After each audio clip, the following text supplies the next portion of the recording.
Hey friends, it is Jenna, what is up, and welcome back to the Board Game Garden. Today I'm going to be doing one of three different previews of the three games that I have in front of me here. They are all coming at you from 25th Century Games, and they are all going to be in the same Kickstarter campaign. So I will have the link to the Kickstarter campaign down below if you guys want to check that out, and I will also have the two other previews for the two other games that I'm not focusing on in this video linked down below if you guys want to go see those. But I will be focusing today on this game right here. This is Colorfield, and it is obviously published by 25th Century Games and is designed by Mondo Davis. It plays 2 to 4 players, it is 20 to 45 minutes, and it's ages 10 plus. All three of these games focus on puzzles, and the themes are very unique, which I really enjoy. But yes, I'm going to be showing you guys how Colorfield plays, all of the components in this box. So if you guys want to see that, just keep on watching, and let's get into this video, shall we?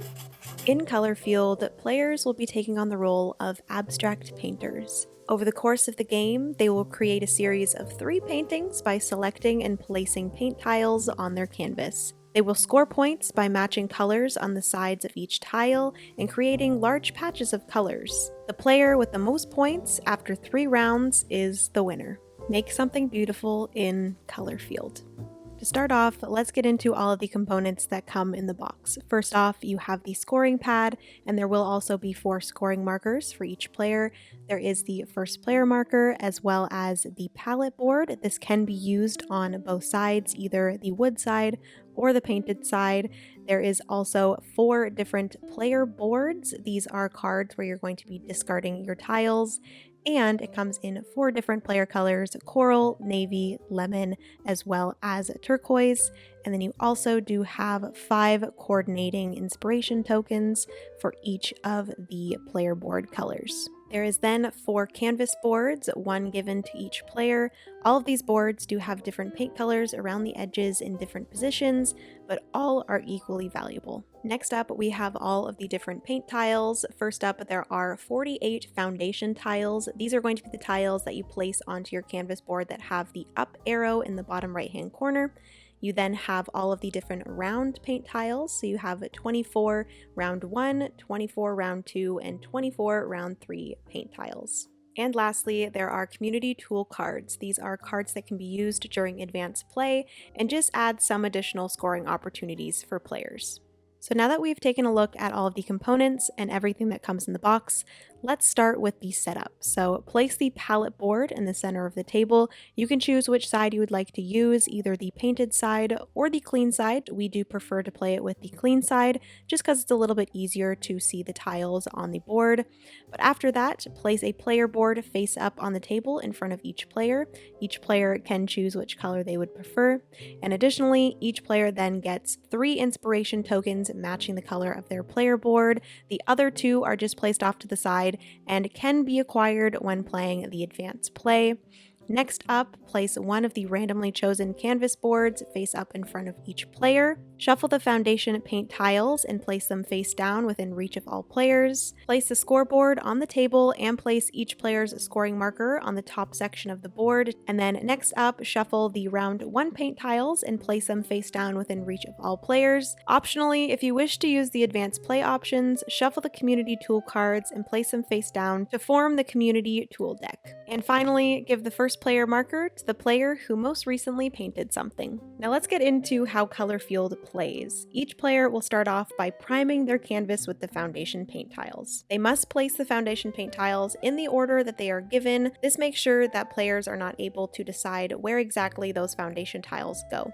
Once all players have 6 tiles on their canvas, draw 3 tiles from the paint deck of the current round and place them face up on the palette board. Once this is finished, it is time to start painting. Players will start drafting paint tiles from the palette board, starting with the player with the first player marker and going around and around until a certain amount of tiles have been drafted by each player. In round 1, each player will take 5 turns, in round 2, each player will take 4 turns, and in round 3, each player will again take 4 turns. When placing a paint tile onto the canvas board, simply just remove an old tile, place that into the discard pile on the player board, and replace it with the new tile. This new tile can be rotated in any direction and placed onto the canvas board. The goal is to get as many matching colors on the board as possible, whether that be from one tile to another or from one tile to the outer border of the canvas board. Players will continue to draft tiles and place new tiles onto their canvas board until the certain amount of turns for each round have been played out. I should also mention, if you ever draft a tile and simply just don't want to place it, you don't have to, and you just place it in the discard pile on your player board. Additionally, inspiration tokens may be used at any time to 1. Switch 2 tiles on the canvas board, or 2. Rotate any one tile on your canvas board. But I will mention, you only have 3 inspiration tokens for the entire game, so use them sparingly. Once players have drafted and placed all of their paint tiles onto their canvas board, it is time for end of round scoring. Each player will count up how many points they got for either matching tiles side by side or matching tiles to the border of the canvas, giving players 1 point for each matching side, and additionally, if there is any 2 or 3 points on the tile, they get that many points respectively. And lastly, players will add up their largest group of a single color and gain points for how many tiles are in that largest group. Once end of round scoring is finished, each player will then reset their canvas. This is going to be based off of where you are on the scoring track. If you are more behind on the scoring track, you get more tiles left on your board. If you're in the lead, you get less. And that is one round. Players will continue to do the same things in round 2, placing foundation tiles onto their canvas board, drafting new tiles and placing those onto their canvas board, and finally counting up their score for that round. This will again happen in round 3, and then the game will be over. The player with the most points at the end of the game will win, and I will also mention that additionally, if you are playing with the advanced rules, you will, at the end of each round, also count up the points you got from community tool cards. But like I mentioned, at the end of the game, the player with the most points is the winner. In case of a tie, the tied player with the largest patch in round 3 is the winner. If still tied, the tied player with the most unused inspiration token is the winner, and if there's still a tie, the tied players share the victory. And that is everything for the overview of Color Field. I did leave out a few minor little rules, but if you have any questions, be sure to leave them down in the comment section, and I will get back to them as soon as possible. Alright friends, so that is going to be everything for the overview and preview of Color Field. Hopefully you guys enjoyed. If you did, give it a big thumbs up. Also hit that subscribe button if you've yet to do so. We'd love to have you here in the garden. I will have the Kickstarter linked down below to Color Field as well as the other 2 games. Let me know down in the comments if any of these 3 are of interest to you. I'd love to know. And yes, I love you guys so much. Remember, you are somebody's reason to smile, and I will see you guys in the next board game video. Bye, friends.